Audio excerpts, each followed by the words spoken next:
जय Hind dear student.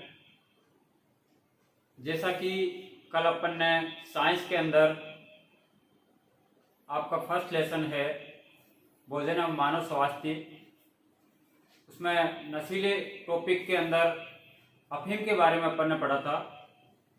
तो उस टॉपिक से संबंधित 3-4 क्वेश्चन है वो आप लिख लीजिए।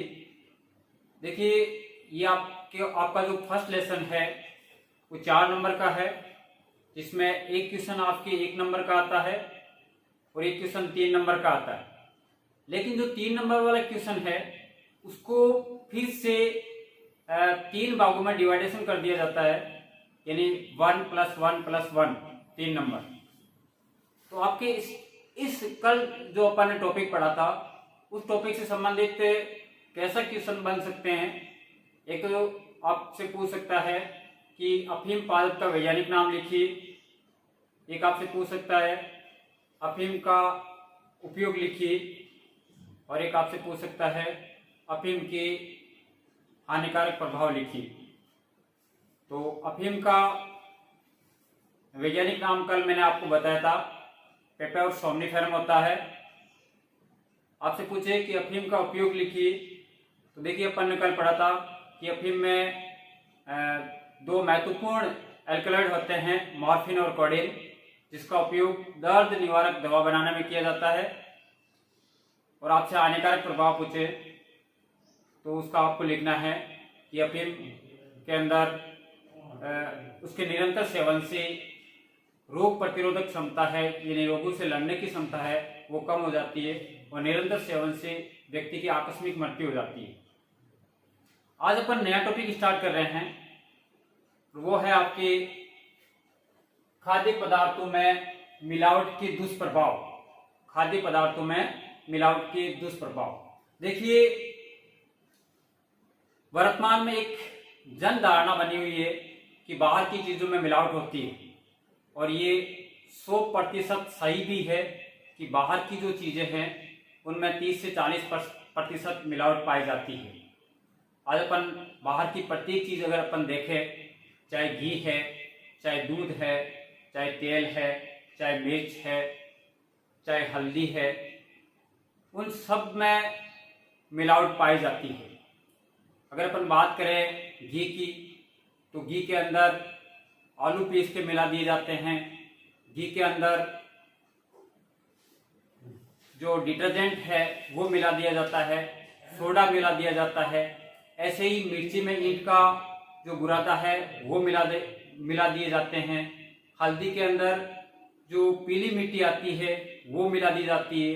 सरसों का जो तेल होता है उसमें सत्यानाशी के बीजों का जो ऑयल है वो मिक्स कर दिया जाता है।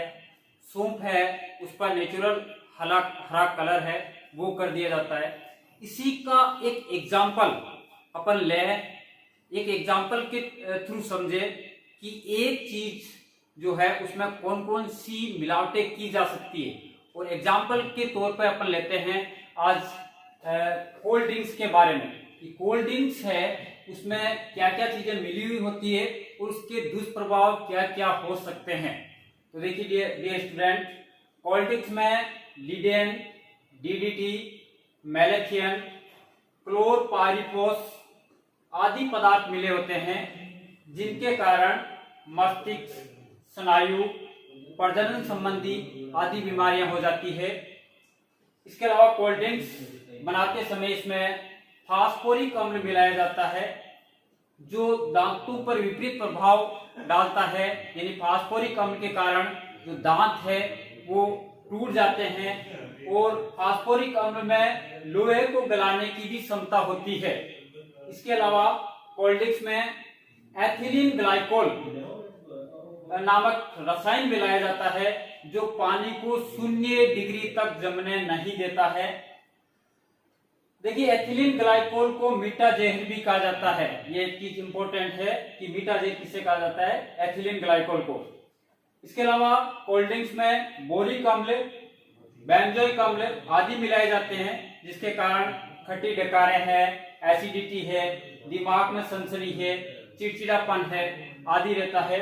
इसके अलावा कोल्ड ड्रिंक्स में 0.4 ppm पारा मिलाया जाता है, जिसके कारण मस्तिष्क, गुर्दे, लीवर आदि से संबंधित बीमारियां हो जाती है।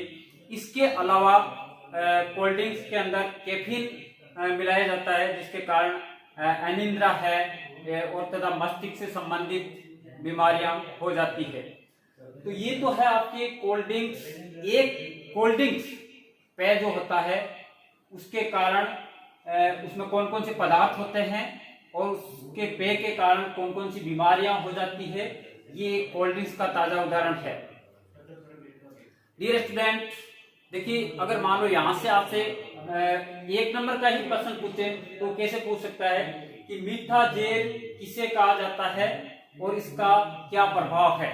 तो आप लिखोगे कि मीठा जेल एथिलीन ग्लाइकोल को कहा जाता है और ये पानी को 0 डिग्री तक जमने नहीं देता है।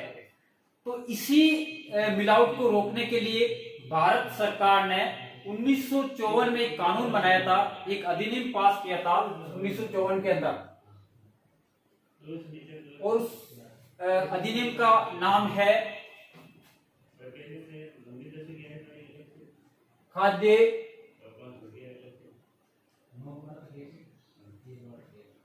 सुरक्षा निषेध अधिनियम 1954। खाद्य सुरक्षा निषेध अधिनियम 1954 का जो नियम है 65, उसमें ये साफ साफ लिखा गया है कि कीटनाशक और अन्य जो पदार्थ है उसमें अगर मिलावट पाई गई तो ये कानूनी अपराध माना जाएगा।